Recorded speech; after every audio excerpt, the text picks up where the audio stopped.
안녕하십니까. 반갑습니다.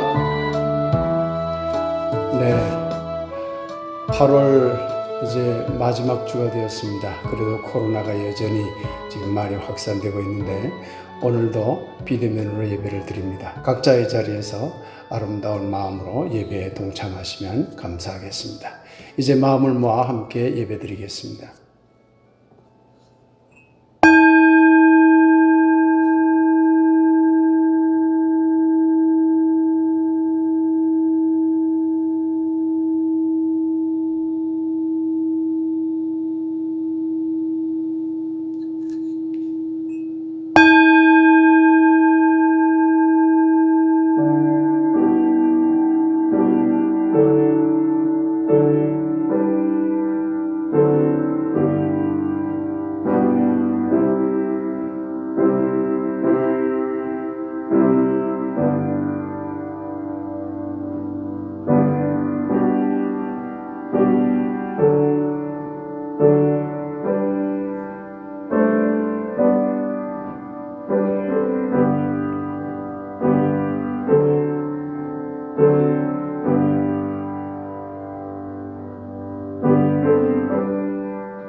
예배의 기원문을 함께 읽도록 하겠습니다.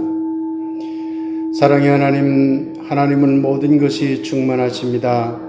그러나 이 땅에 우리들을 너무나 사랑하시어 하나님은 자신의 모든 것을 온전히 비워내십니다. 사랑의 하나님이시여, 이제 하나님의 그 텅 빈 곳을 바라봅니다. 이 예배를 통하여 그곳을 우리의 찬양과 기도로 채우소서. 이 예배를 통하여 우리 모두 하나님과 일치되는, 또한 모든 존재들과 일치되는 감격을 누리게 하소서. 아멘. 이제 만유 안에 계신 하나님 새 노래 55장을 함께 찬송하겠습니다.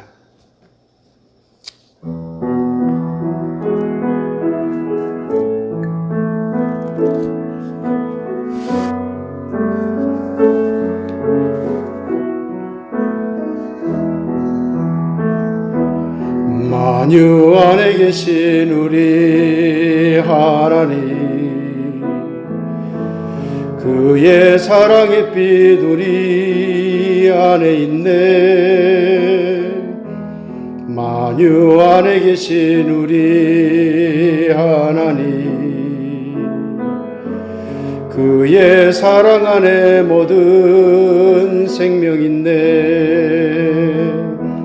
하나님의 큰 사랑 씨앗되어 만유 안에 새 생명 자라나니, 하나님의 사랑이 우리 안에 좋은 열매 맺으리. 그의 사랑 안에 있는 우리 모두 끝이 없는 사랑 따라 하나 되네. 만유 안에 계신 우리 하나님, 그의 진리의 빛 우리 안에 있네. 만유 안에 계신 우리 하나님, 그의 진리 안에 모든 구원 있네. 하나님의 크신 뜻이 합되어 만유 안에 큰 구원 자라나니, 하나님의 진리가 우리 안에 좋은 열매 맺으리. 그의 진리 안에 있는 아름다운 진리 따라 하나 되네. 네, 감사합니다. 이제 세계적으로 미국이 아프가니스탄에서 철군하면서 많은 혼란에 빠져 있습니다. 특히 아프가니스탄의 그 선한 국민들이 많은 피해를 받지 않을까 걱정이 되는 때입니다. 함께 그분들을 위해서 기도하는 마음으로 묵상하도록 하겠습니다.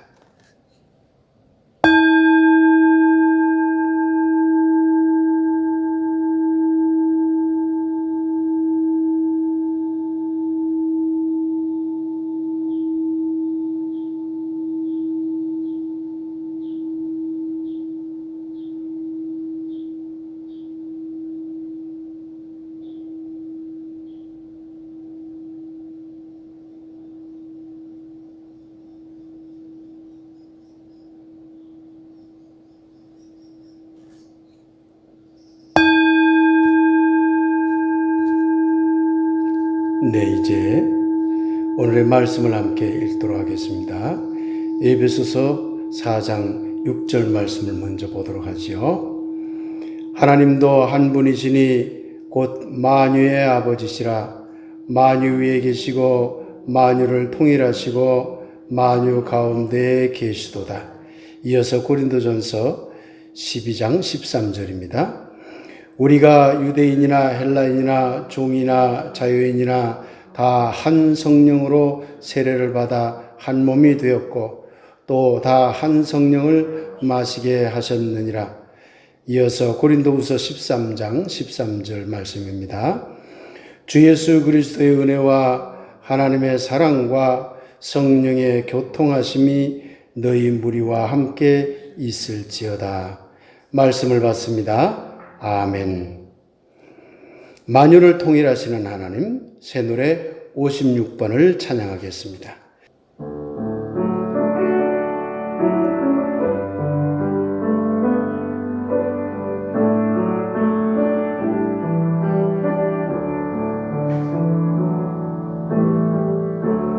이 땅은 아름다운 꿈이 부르러 가고 우리도 아름다운 꿈 늘 꾸어요.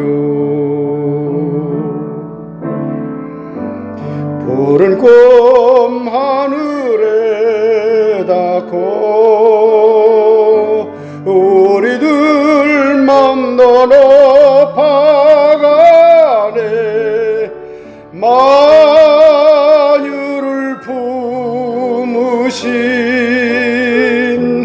우리의 하나님, 만유를 아울러 하나가 되게 하시네. 만유를 통일하시는 사랑의 하나님, 어느 주 아름다운 별빛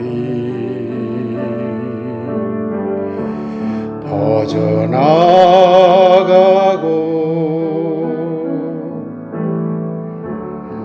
우리도 아름다운 꿈 늘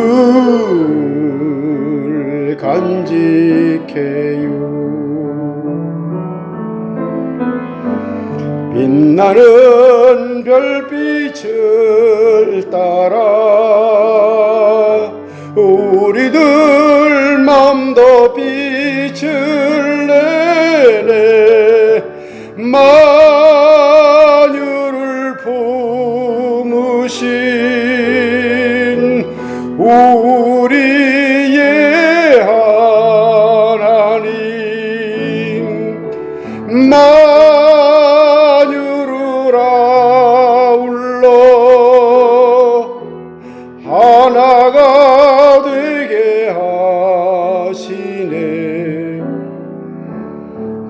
만유를 통일하시는 사랑의 하나님. 네, 감사합니다. 함께 말씀을 위한 기도 드리겠습니다. 사랑의 하나님, 진리의 하나님, 이제 당신의 말씀을 함께 생각해 보려고 합니다. 이 시간 전하는 입술을 지켜주시고 함께하는 우리 모두의 영적인 귀와 마음의 귀와 온몸의 귀를 활짝 열어주시옵소서. 전하는 이 말씀이 우리들에게 생명의 양식이 되게 하옵시고 또한 우리가 살아가는 동안 큰 힘이 될 수 있는 정말 새로운 신앙의 표식이 될 수 있는 말씀이 될 수 있도록 축복하여 주시옵소서. 예수 그리스도 이름으로 기도하옵나이다. 아멘. 반갑습니다. 반갑습니다. 네, 오늘은 만유를 통일하시고 라는 제목으로 함께 하나님의 말씀을 함께 나누도록 하겠습니다.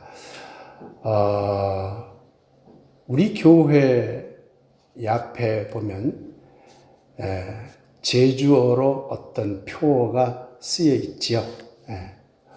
몬딱 우이시멍, 몬딱 다우렁, 몬딱 소고베이신 그분.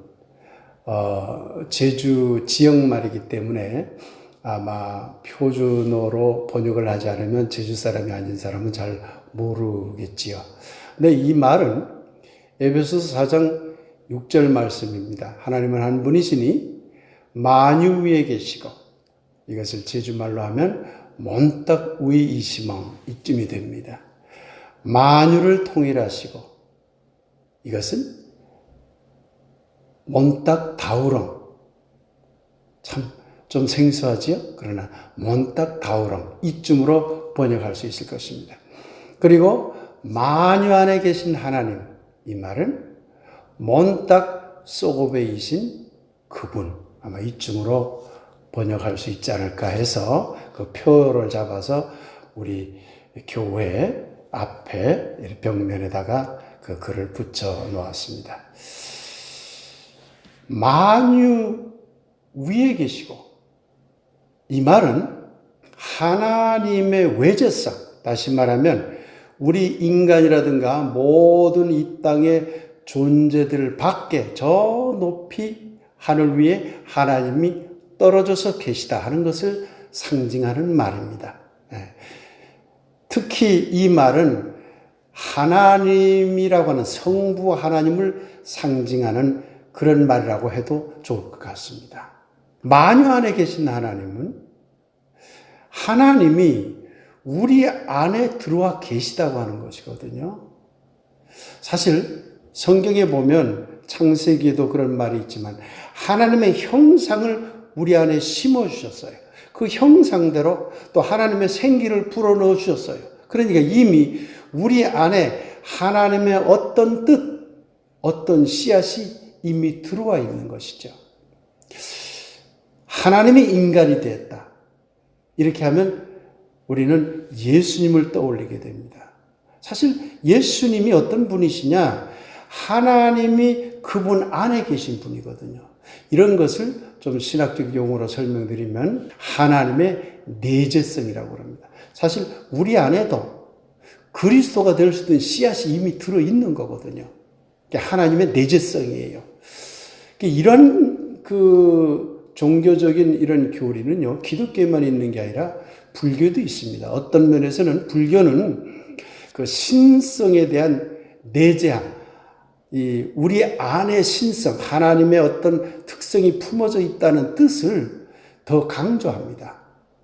불교에서는 하나님의 성질이라고 하지 않고 불성이라고 그러죠. 그러니까 부처의 마음이 이미 우리 안에 있다는 거예요. 그것을 불교적 용어로 말씀드리면 열애장이라고 합니다. 열애라고 하는 것은 부처를 지칭하는 또 다른 이름입니다. 장은 보관하다 그런 뜻입니다. 한자말로 장, 보관한다. 그러니까 열애가, 부처가 우리 안에 보관되어 있다는 뜻이에요. 그걸 열애장이라고 그래요. 그러니까 불교 믿는 사람들은 열애장이라는 말을 잘 알아요. 그래서 그들은 부처님의 어떤 그 깨달음과 그 부처됨이 이미 자기 안에 있기 때문에 그것을 잘 다스려서 들추어내면 자신도 부처가 될 수 있다고 믿지요. 그런데 우리 기독교에도 하나님의 내재성이 분명히 있습니다. 그러니 예수 그리스도 안에 하나님이 들어와 있고 우리 안에도 하나님의 생기와 하나님의 형상이 우리 안에 형상이 들어와 있는 것이죠. 그런데 만유를 통일하시고 하는 말은 어떤 뜻일까요? 만유 위에 계시고 만유를 통일하시고 만유 안에 계시도다 그랬는데 만유 위에 계신다는 말과 만유 안에 계신다는 말은 어느 정도 이해가 돼요. 그런데 만유를 통일하시고 하는 말은 무슨 뜻일까요? 오늘 이 이야기를 우리 교우 여러분들과 또 이 말씀에 동참하는 이웃 여러분들과 함께 생각해 보고자 하는 것입니다. 만유를 통일하시고 하는 말은 하나님의 통일성을 말합니다. 만유 위에 계시고는 하나님의 외재성이라고 그랬죠. 만유 안에 계시고는 하나님의 내재성이라고 그랬죠. 만유를 통일하시고 하는 것은 하나님의 통일성을 말합니다. 그런데 이 하나님의 통일성은 성령을 상징한다고 보아도 좋을 것 같습니다. 하나님의 외재성, 성부 하나님을 상징한다고 해석할 수 있겠죠. 하나님의 내재성, 성자 하나님, 예수 그리스도를 상징한다고 할 수 있겠죠. 그렇듯이 하나님의 통일성은 성령 하나님으로 이해도 될 것 같습니다. 이 통일성이라고 하는 말이 대단히 중요합니다. 오늘 본문 중에 고린도 전서 12장 13절을 보면 우리가 유대인이나 헬라인이나 종이나 자유인이나 다 한 성령으로 세례를 받아 한 몸이 되었고 또 다 한 성령을 마시게 하셨느니라. 이런 구절이 나옵니다. 이 성령이 어떤 역할을 하느냐 하는 것을 보여주는 대목이에요. 유대인이나 헬라인이나 종이나 자유인이나 다 다르지만 많이 다른 어떤 존재들이 있지만 그 존재들을 한 몸으로 한 성령으로 하나로 묶어주는 것, 그것이 성령의 힘이라고 하는 것이죠.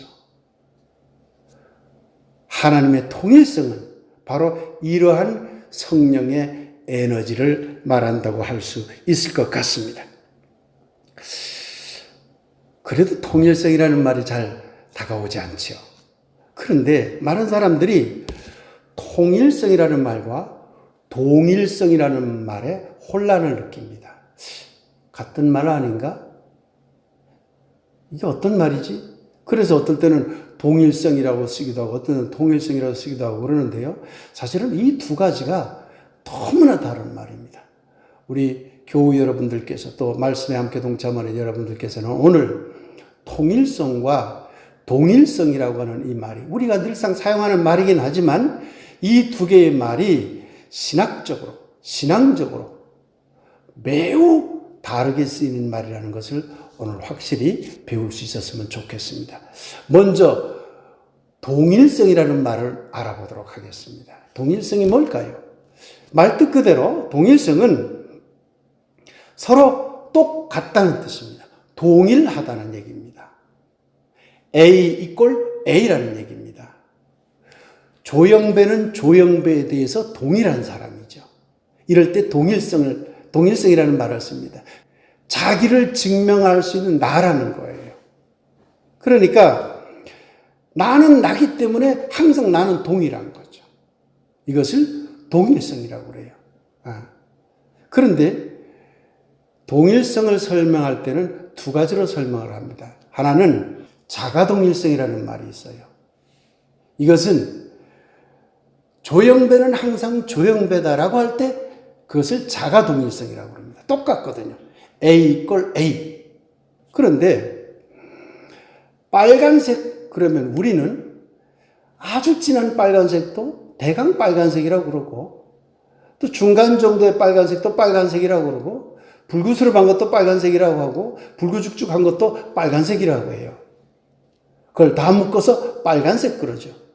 이럴 때 쓰는 말을 유사동일성이라고 합니다. 그러니까 비슷한 것들, 똑같진 않아도 거의 같은 것들, 빨간색이라는 범주에 묶을 수 있는 것들을 다 묶어서 빨간색 할 때 그것도 동일성이라는 거죠.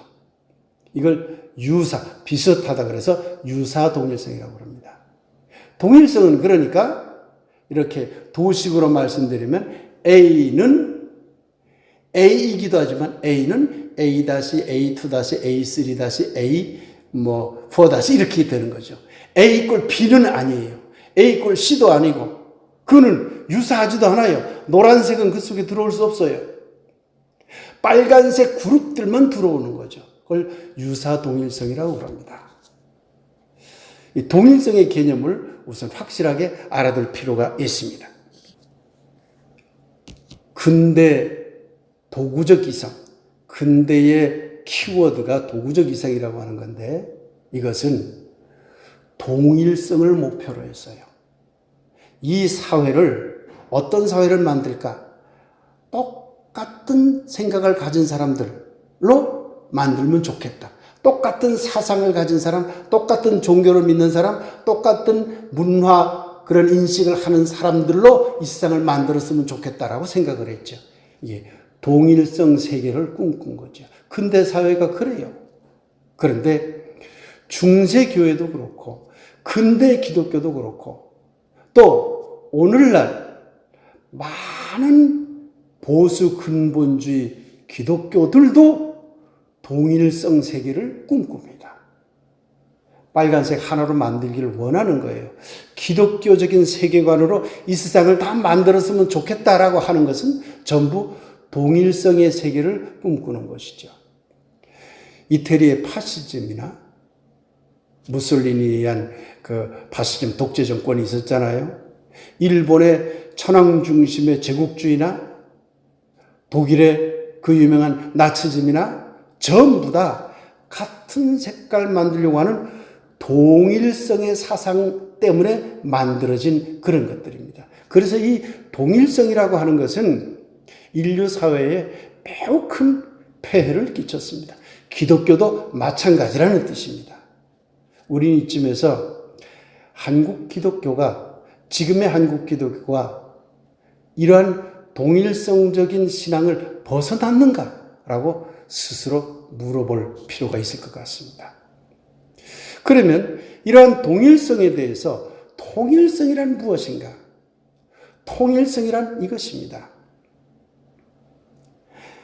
A, B, C, D, E, F, G 많은 것들이 있어요. 서로 다른 것들이. 그런데 그것을 하나로 아울러서 하나로 쑥 서로 어울리게 해서 질서 있게 잘 만들어서 전체 그림으로 보면 아름답게 하나처럼 유지되는 것. 이것을 통일성이라고 합니다. 그러니 통일성을 도식으로 나누면 A 이꼴 A, B, C, D, E, F, G 즉 많은 것들이 함께 어우러진 걸 말하는 것이죠. 그러니까 통일성이라고 하는 것은 반드시 다양성을 전제로 하지 않으면 이루어질 수가 없어요. 이 점이 매우 중요합니다. 동일성은 다양성을 전제로 하면 동일성을 만들 수가 없어요. 그런데 통일성은 다양성을 전제로 해야만 통일성을 만들 수가 있습니다. 아주 큰 차이죠. 만일에 기독교가 개신교 믿어도 좋다. 침례교, 장로교, 루터교, 감리교 다 비슷비슷한데 유사동일성이잖아요. 그러니 다 믿어도 좋아. 가톨릭도 비슷하지 않나? 믿어도 좋아. 그러나 불교는 안 돼. 이러면 그것은 동일성의 신앙입니다. 그런데 만일에 기독교가 기독교 그룹 속에 들어오는 종교도 좋지만 불교도 좋은 종교지, 유교도 좋은 종교지, 이슬람도 좋은 종교지, 다른 모든 종교들이 다 제각각 자기의 빛을 내는 종교지, 함께 아우러서 아름답게 서로 빛을 낼 수 있으면 좋지 않을까? 이런 생각을 가지면 그것은 통일성의 신앙입니다. 완전히 다른 것이죠.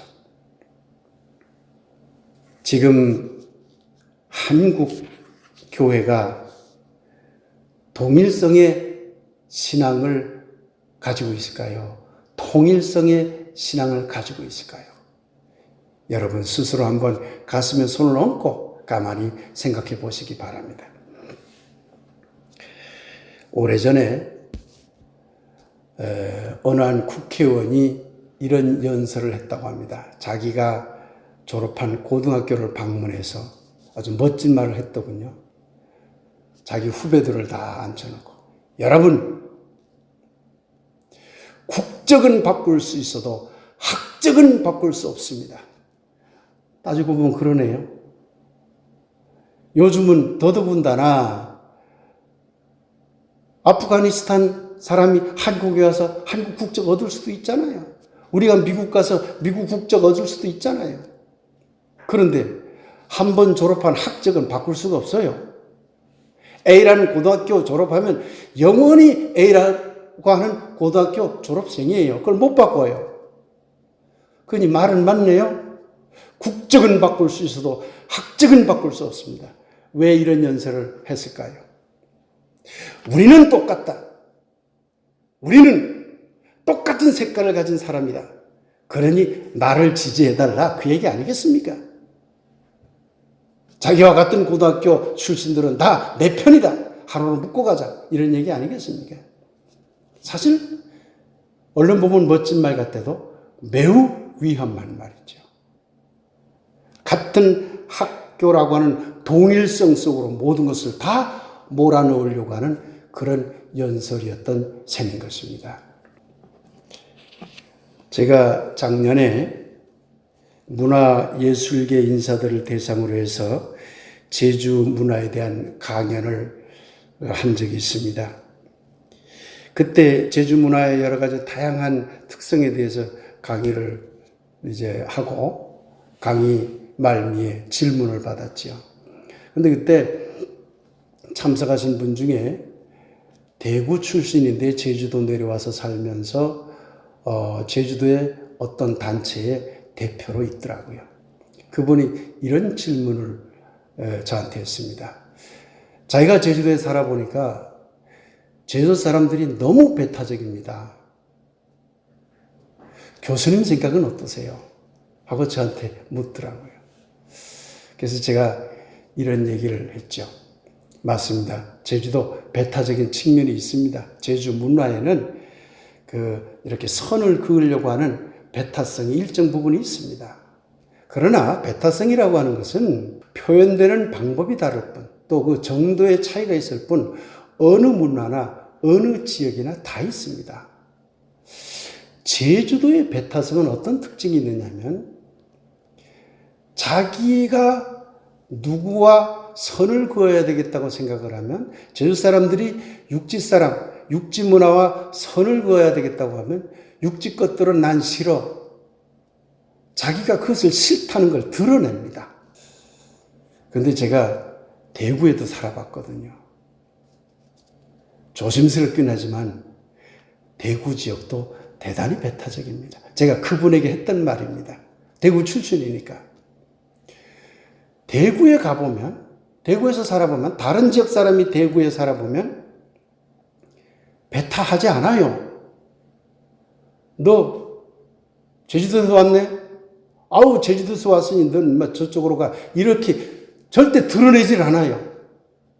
그런데요, 놀랍게도 어디 가든지 내가 대구식 언어를 사용하지 않고 대구 사람처럼 행동하지 않고 제주 말을 쓰고 표준어를 쓰고 제주 문화적 사고를 가지고 내가 대화를 하면 나를 마치 그 자리에 없는 사람처럼 아예 외면해버립니다.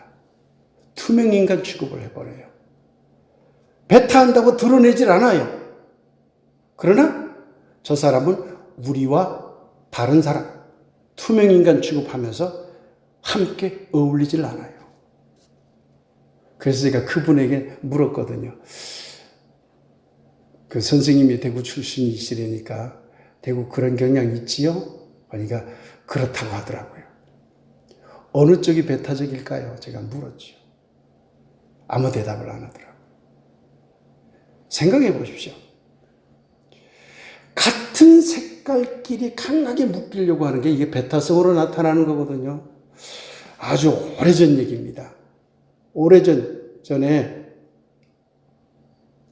대통령 선거 때 어떤 큰 사건이 이슈가 됐던 적이 있습니다. 자세한 내용은 말씀드리지 않겠습니다만은 우리가 남이가 하는 말이 유명하게 이제 떠돌았던 적이 있습니다. 대구 사람과 부산 사람, 즉 경상북도 사람과 경상남도 사람, 부산 사람이 우리가 남이가 같은 경상도지. 그러면서 한 틀로서 이제 선거를 하려고 했던 적이 있었죠. 우리가 남이가 이게 유사 동일성을 말하는 겁니다. A라는 지역이 A라는 지역만 같다고 말하면 그것은 자가동일성입니다. 그런데 A라는 지역이 B라는 지역도 같다라고 묻기 시작하면 유사동일성이 되는 거죠. 그런데 그 이외의 지역은 완전히 2등 국민, 3등 국민 취급이 되는 것이죠. 옛날에 우리나라가 그랬던 적이 있습니다. 또 다른 예를 하나 좀 더 들어야 될 것 같군요. 얼마 전에 제가 TV 프로그램에서 봤습니다만은 황석영이라는 우리나라 유명한 소설가가 출연해서 자기가 쓴 손님이라고 하는 그런 소설에 대해서 이야기를 하더라고요. 그 손님이라는 소설의 내용은 이렇습니다. 6.25 전쟁 당시에 처음에 북한 인민군이 남쪽을 이제 대부분 점령했다가 미군 또는 연합군이 인천 상륙을 통해서 이제 치고 올라가니까 쫓겨났잖아요. 북쪽으로 밀려갔죠. 그때 황해도 신천군이라고 하는 데가 있었는데 이게 실화를 바탕으로 한 소설이에요.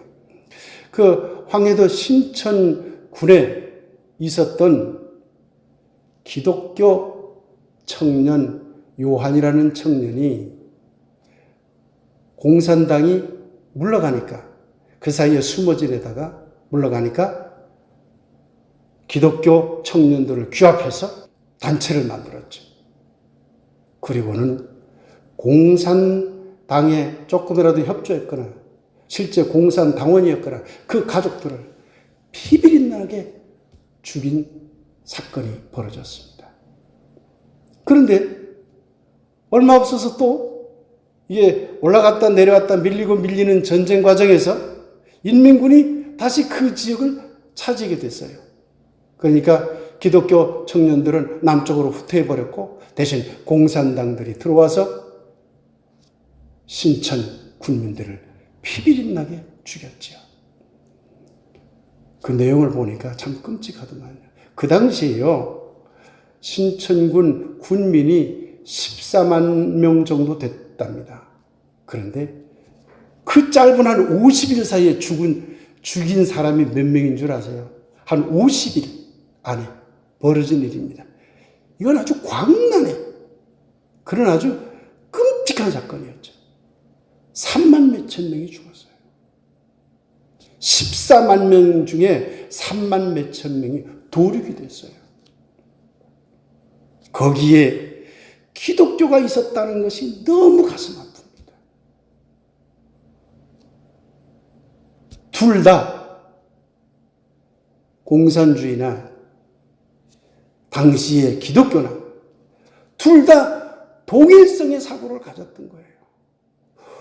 우리와 다른 것에 대해서 못 견딘 거예요. 그러니까 자기에게 조금이라도 피해 줬거나 자기와 다른 쪽에 있는 사람을 몰살시켜버린 거잖아요. 그걸 정당하게 생각했어요. 기독교가 이렇게 되면 이것은 종교가 아니라요, 파쇼 집단이 됩니다. 나치즘과 다를 게 뭐 있나요? 그 소설 내용을 제가 이야기를 듣고 또 제가 문헌을 찾아보면서 기독교 이래서는 안 된다. 아직도 그러한 동일성의 신앙이, 통일성이 아니고 동일성의 신앙이 한국 기독교에 남아있다면 정말 큰일이다. 이런 생각이 정말 들었습니다. 참 안타까우면서도 또 화가 나기도 했죠. 사랑하는 여러분, 여러분은 통일하시는 하나님을 믿습니까? 아니면 동일하게 하시는 하나님을 믿습니까? 여러분의 삶의 태도는 통일하려는 삶인가요? 아니면 동일하게 하려는 삶인가요? 한국 기독교는 만유를 통일하시고라고 하는 에베소서 4장 6절에 나오는 이 말씀의 깊은 뜻, 통일하시는 하나님의 속성을 제대로 이해했으면 하는 바람입니다. 고린도후서 13장 13절 이야기를 잠시 하죠. 축복 기도로 많이 활용되는 구절이지요. 주 예수 그리스도의 은혜와 하나님의 사랑과 성령의 교통하심이 너희 무리와 함께 있을지어다. 성령을 어떤 힘으로 보고 있나요?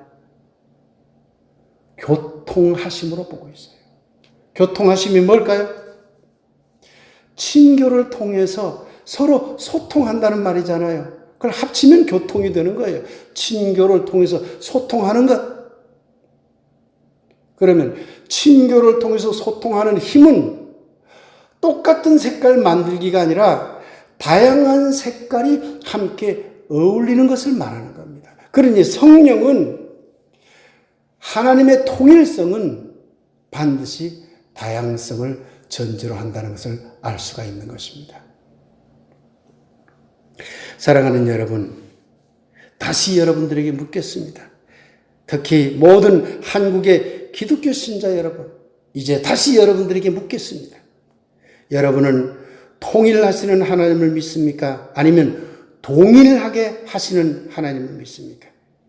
여러분의 삶의 태도는 통일하려는 삶입니까? 아니면 동일하게 만들려는 삶입니까? 만일에 여러분의 대답이 후자에 있다면 여러분은 아직도 전근대적인 신앙에서 벗어나지 못하고 있습니다. 그 결과 그런 교인들이 모인 한국 교회는 한국 사회에 많은 피해를 끼치는 퇴락한 종교가 되고 말 것입니다. 어쩌면 지금 대다수 한국 교회들이 이런 상태에 빠져 있지는 않은가 걱정이 될 뿐입니다. 사랑하는 한국 기독교 신자 여러분, 만유를 동일하게 하시는 하나님은 없습니다. 이제 그런 하나님을 떠납시다. 그리고 오늘 에베소서가 말하듯이 만유를 통일하시는 하나님을 새롭게 깨우치도록 합시다. 여러분의 신앙이 그렇게 메타노이아, 곧 대전환하기를 기대해 봅니다. 사랑하는 들빛교회 교들과 이 말씀에 함께하는 여러분, 아마 여러분은 이미 자가동일성이나 유사동일성의 유혹에서 벗어났으리라 믿습니다. 왜냐고요? 저와 함께 신앙생활을 할 때 모토를 걸었잖아요. 모든 존재들의 함께 살기. 이 모든 존재들의 함께 살기를 열심히 배우고 꾸준히 실천하고 있다고 제가 믿기 때문에 그렇습니다. 여러분의 신앙은 이미 만유를 통일하시는 하나님을 매주 고백하고 있고 여러분의 삶 또한 서로 다른 것들을 향하여 끊임없이 교통하려는, 친교하며 소통하려는 성령과 같은 태도의 삶을 살고 있지 않은가 그렇게 생각이 됩니다. 저는 그렇게 믿습니다. 여러분을 그렇게 믿습니다. 사랑하는 여러분 모두 위에 다양한 요소들이 있으면서도 전체가 하나로 파악되는 성질, 국어사전에 나오는 통일성의 정의입니다.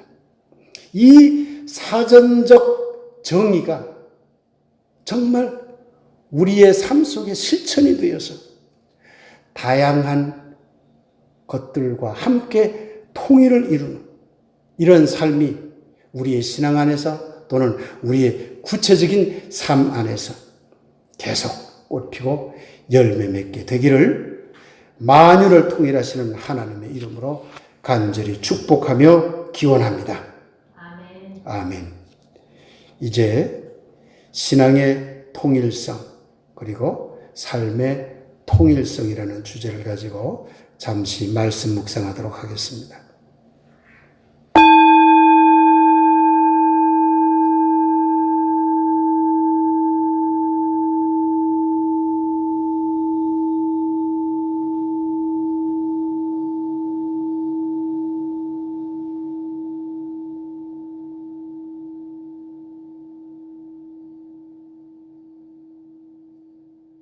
이제 알려드리는 말씀을 전해드릴게요.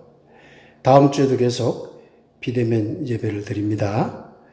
직접 서로 만나지는 못하지만 문자나 카톡 등으로 교우들끼리 안부를 물으면서 교제를 나누었으면 합니다.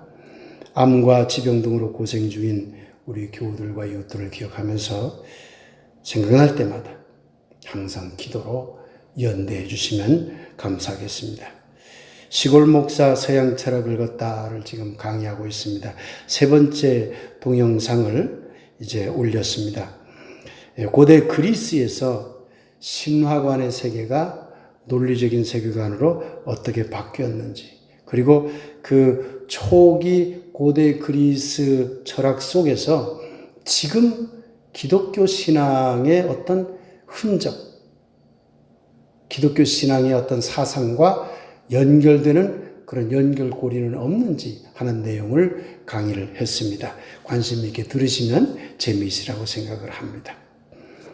이제 함께 신앙고백 노래를 부르도록 하겠습니다.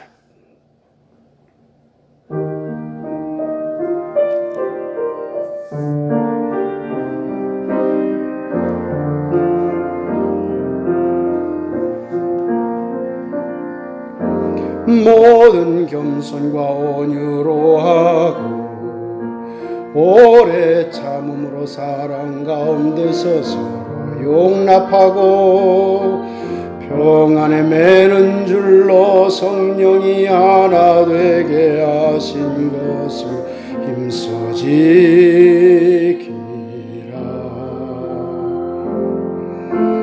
하나님은 한 분이시니 곧 만유의 아버지시라.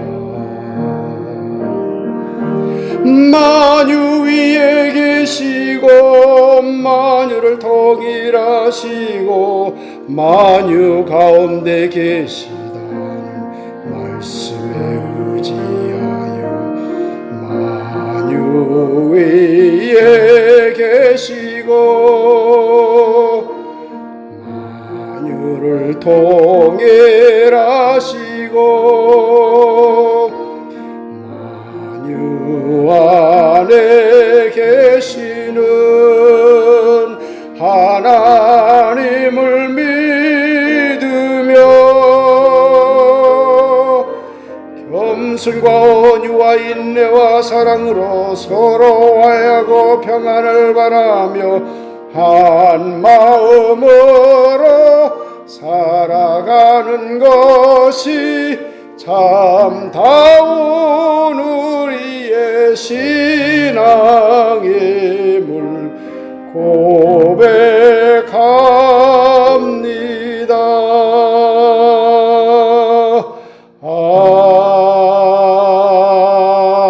아멘. 기도하겠습니다.